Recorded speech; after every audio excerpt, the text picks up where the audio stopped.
तो इनको रिमूव करना चाहिए और आपको दोबारा रीटेस्ट कराना चाहिए ताकि सैंक्टिटी इंस्टीट्यूशन की बनी रहे। उन स्टूडेंट्स के ऊपर इसका क्या इफेक्ट होगा जो बेचारे 2 या 3 साल से इसकी प्रिपरेशन कर रहे हैं। तो ऑनरेबल सुप्रीम कोर्ट ने IIT दिल्ली के डायरेक्टर्स हैं उनको वो क्वेश्चन भेजा है ये असरटेन करने के लिए कि इसका कौन सा सही आंसर होगा। सुप्रीम कोर्ट में आज नीट यूजी परीक्षा में गड़बड़ियों को लेकर सुनवाई हुई। इस सुनवाई के दौरान कोर्ट ने कई सवाल पूछे और संबंधित अधिकारियों से जवाब भी मांगा। साथ ही कोर्ट ने IIT दिल्ली निदेशक को नीट यूजी 2024 के लिए 3 विशेषज्ञों की टीम गठित करने और सही उत्तरों पर रिपोर्ट सौंपने को कहा। वहीं इसके अलावा सुप्रीम कोर्ट ने इस दलील पर गौर किया कि एक सवाल के 2 सही जवाब थे और एक सही विकल्प के लिए अंक दिए गए थे। वहीं याचिकाकर्ता की ओर से पेश वकील ने कोर्ट में कहा कि जहां तक लीक का सवाल है, संजीव मुखिया एक गैंगस्टर है जिसकी गिरफ्तारी अभी भी बाकी है। राजस्थान से सॉल्वर बुलाए गए थे, व्हाट्सएप के जरिए फैलाया गया। ये संभव नहीं है कि लीक सिर्फ पटना तक ही सीमित हो। ये पूरी तरह से सिस्टमैटिक फ्लॉर है। NTA द्वारा जारी आंकड़ों के विश्लेषण से पता चलता है कि पेपर लीक और अन्य अनियमितताओं से कथित तौर पर लाभान्वित होने वाले उम्मीदवारों ने अच्छा प्रदर्शन नहीं किया।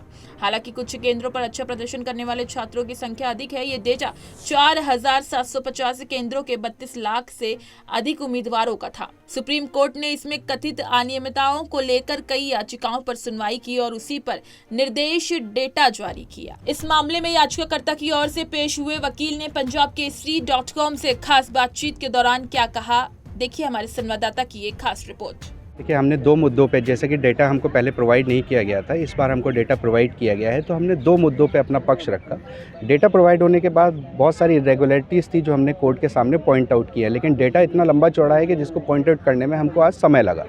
और दूसरी चीज़ हमने रखी है कोर्ट के माध्यम से, हम ये कहना चाह रहे हैं कि हमारे जो पेपर लीक आपने हुआ है, आज हम असरटेन नहीं कर सकते कि वो किस लेवल पे पेपर लीक हुआ है, क्योंकि इन्वेस्टिगेशन अभी भी जारी है। अगर मान लीजिए कल को ये चीज़ निकल के आती है, सामने आ जाती है कि पेपर लीक हुआ था और बहुत लंबे स्तर पे हुआ था, तो फिर हम उन स्टूडेंट्स के ऊपर इसका क्या इफ़ेक्ट होगा जो बेचारे 2 या 3 साल से इसकी प्रिपरेशन कर रहे हैं। तो इन 2 मुख्य मुद्दों पे हमारा आज आर्गूमेंट्स हुए हैं। और उसके बाद सारी सुनवाई होने के बाद एक पिटीशन थी जिसमें एक क्वेश्चन था जिसको लेके उन्होंने सवाल उठाए थे कि इस क्वेश्चन के 2 पॉसिबल आंसर्स हैं। तो ऑनरेबल सुप्रीम कोर्ट ने IIT दिल्ली के डायरेक्टर्स हैं उनको वो क्वेश्चन भेजा है ये असरटेन करने के लिए कि इसका कौन सा सही आंसर होगा।